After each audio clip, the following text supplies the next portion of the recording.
have sunshine today, so let's enjoy it. Welcome to this ceremony, which is being conducted by the United States District Court for the District of Minnesota. Our courts are one of the most important places where we make the rule of law here in the United States of America. Welcome to this ceremony, where you'll receive something you worked very hard for. And soon I will welcome you to the protections and responsibilities of a special status, that of being a citizen in this great country, the United States of America. Let me introduce myself. My name is Michael E. Ridgway. I am a judge of the United States Bankruptcy Court for the District of Minnesota. My court is a federal court. It is devoted to addressing the serious financial problems of businesses and individuals. Now, don't take this personally, folks, but I hope I never see you in my bankruptcy court unless you're visiting. Today, it is my great privilege and pleasure to make you, 63 of you, brand new citizens of this great country. You hail from 31 different countries. I'm also pleased to introduce Deborah Bell and her staff at the United States District Clerk's Office, and Margot Eastland and her staff and the rest of the U.S. Citizenship and Immigration Services Office. And now, please stand for the playing of our national anthem.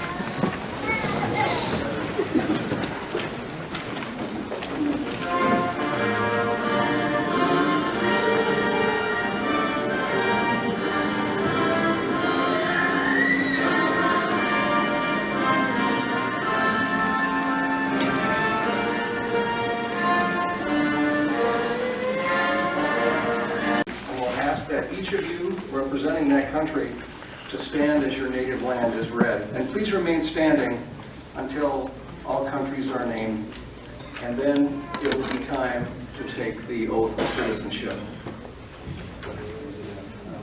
Cambodia, Colombia,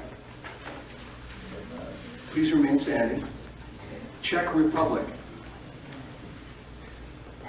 Djibouti, Egypt, Eritrea, Ethiopia, Indonesia,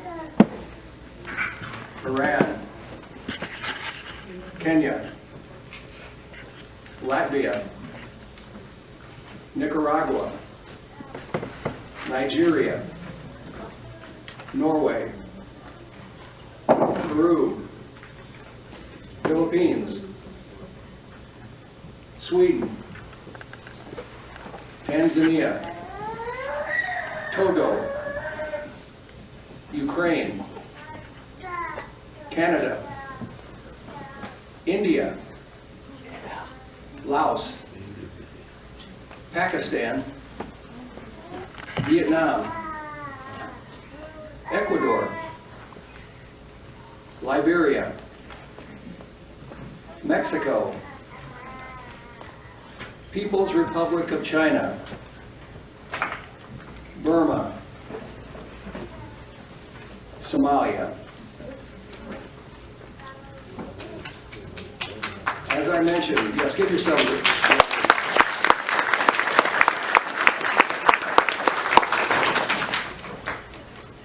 The United States District Court for the District of Minnesota will now recognize Margot Eastland to make a motion on behalf of the United States. Ms. Eastland?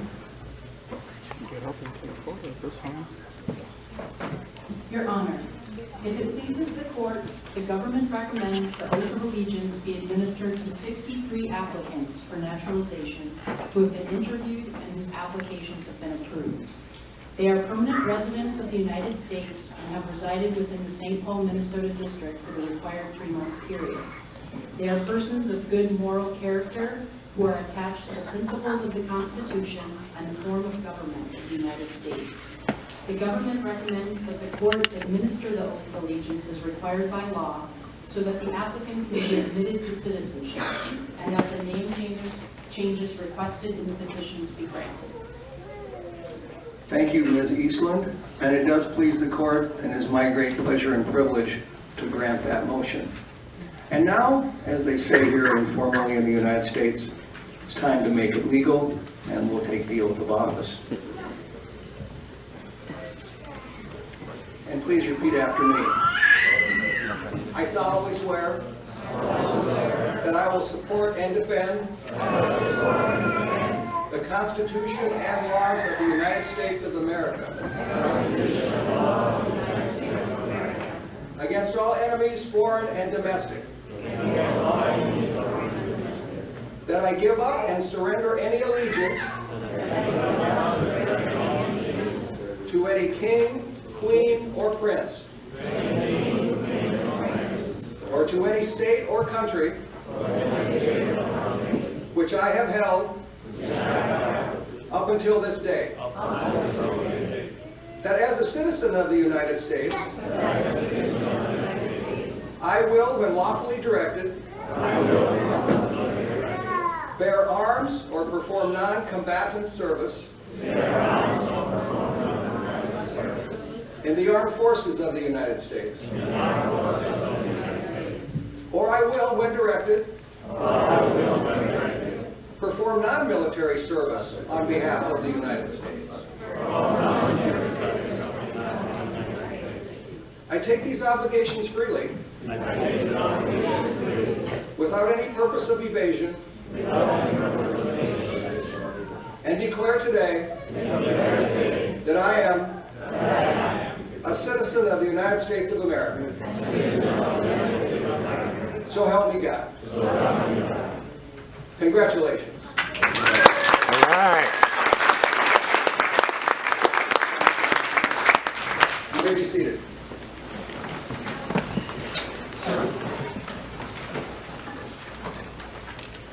Congratulations, my fellow Americans.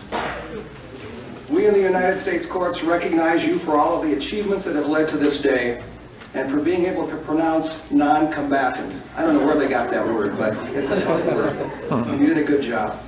I just hope I didn't mess it up. I also want to acknowledge the struggles and hardships that were necessary in making this day possible. War and revolution brought some of you to this country seeking safety. All of you have left your homeland, your family, and good friends. You've had to find a home and a job. You've had to learn a new culture and a new way of life. And for many of you, you have had to learn a new language, American English in its distinctly Minnesota form. And if you and your family stay in Minnesota, your children and grandchildren will grow up saying "ja" and "ja sure" in the way that the Swedes and the Norwegians and the Germans brought into Minnesota's accent over a century ago. Now, I myself am not a Minnesota native. I'm from South Dakota, born and raised on a small rural farm. And my ancestors came from England, Ireland, Scotland, and Germany. I know for many of you, this oath of citizenship represents a dream come true. You may have had this dream since childhood. Perhaps it came to you only as an adult. It is my sincere wish for each of you on this special day that you will continue to dream and that all of your dreams come true. You may be troubled by one part of the oath of allegiance you just took, where you renounced allegiance to any foreign state or sovereignty, including the nation of your birth. Since the United States became a nation over 240 years ago, we have required this of all new citizens. This change of your allegiance shows one important thing about the nature of our country. Until very recent times, many nations limited their citizenship to those of a particular national or ethnic group. We do not do that here in the United States. We give no preference to those who grew up speaking a particular language or those who profess a particular religion.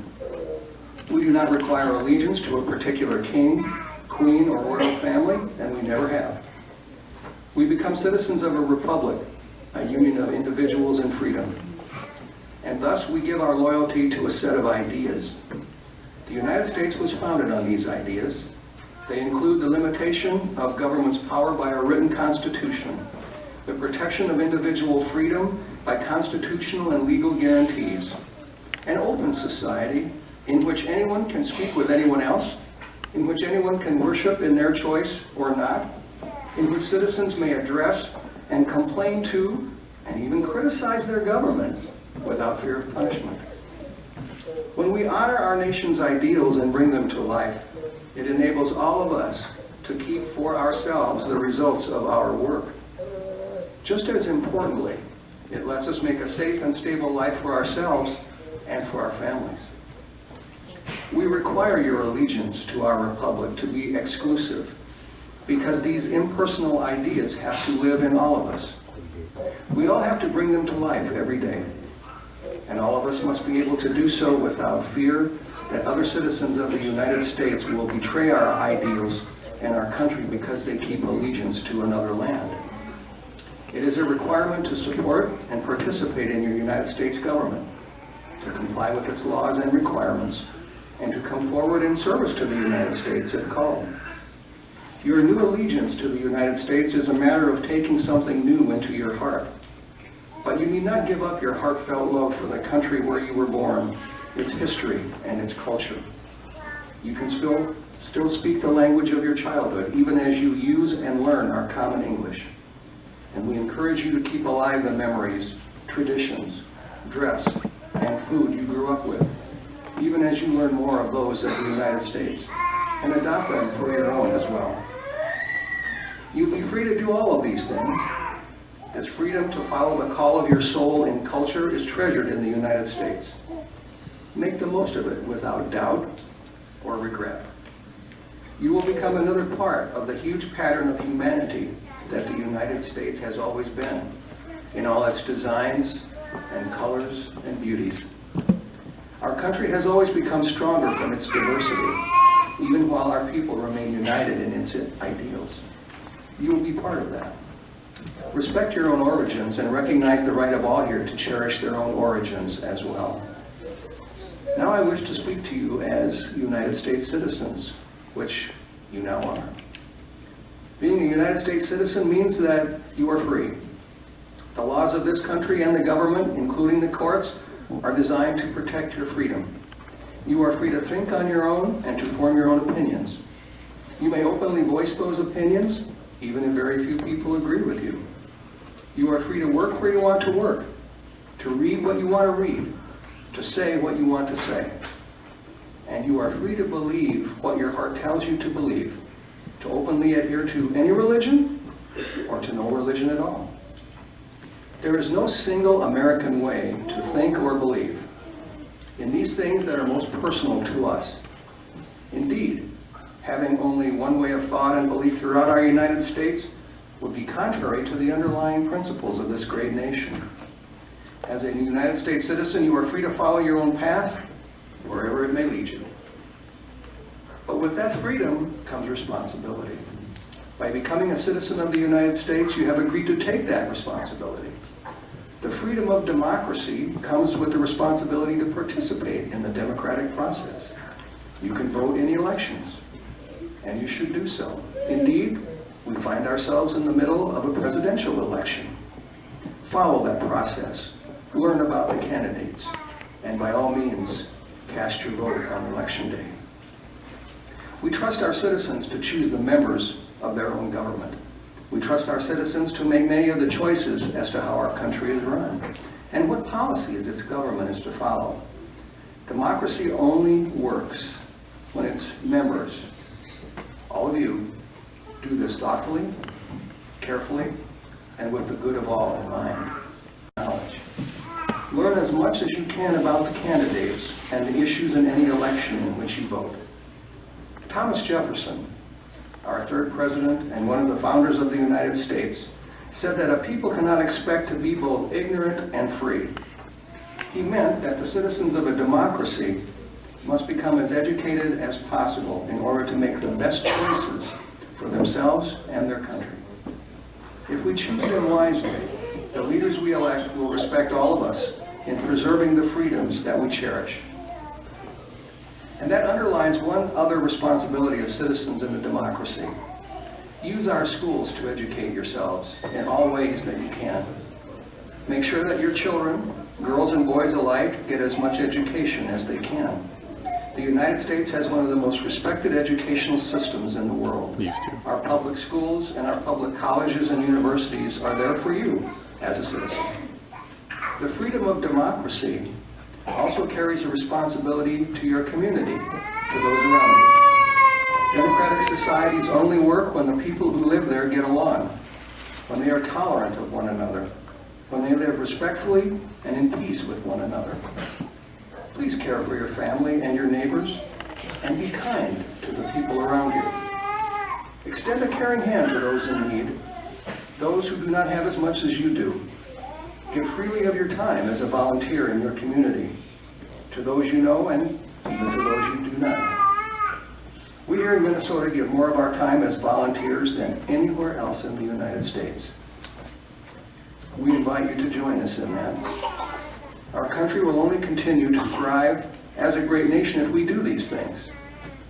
As new citizens, you can set an example of compassion and tolerance for everyone to follow. Our wish for all of our new citizens today is that you have and develop that pride and that love of your adopted country that this country has for its people, including you. Each of you has our best wishes as you begin your life as an American citizen. And now I would like to show a special video and message from the President of the United States, Barack Obama. It's an honor and a privilege to call you a fellow citizen of the United States of America. This is now officially your country, your home to protect, to defend, and to serve through active and engaged citizenship. Together, we are a nation united not by any one culture or ethnicity or ideology, but by the principles of opportunity, equality, and liberty that are enshrined in our founding documents. Today marks a very special day in your life. You've traveled a long path to get here. You've sworn a solemn oath to this country, and now you have all the rights of citizenship. With the privileges of citizenship, though, come great responsibilities. And so I ask that you use your freedoms and your talents to contribute to the good of our nation and the world. Always remember that in America, no dream is impossible. Like the millions of immigrants who have come before you, you have the opportunity to enrich this country through your contributions to civic society, business, culture, and your community. You can help write the next great chapter in our American story. And together we can keep the beacon that is America burning bright for all the world to see. I am proud to welcome you as a new citizen of this country. May God bless you, and may God continue to bless the United States of America.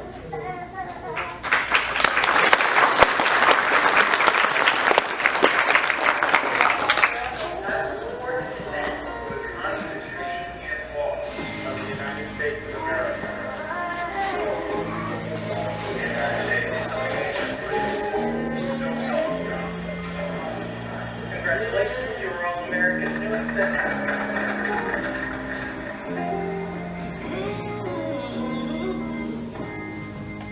Oh, beautiful. Would you please stand and face the flag?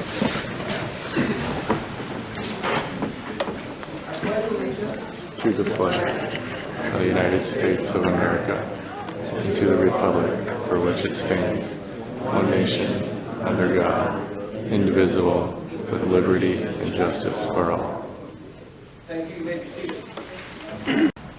I want to thank Deb Bell and her staff, to the United States District Clerk here in the District of Minnesota, as well as Margot Eastland, for making the motion which allowed me to grant you citizenships and to give you the oath, and to all of the staff of the United States Citizenship and Immigration Services. They worked very hard to get to this point and to make it such an enjoyable and memorable experience for all of you. Again, welcome and congratulations. The story of America goes on, and now it goes on in you. God bless all of you, and God bless this great country, the United States of America. Give yourselves a nice round of applause.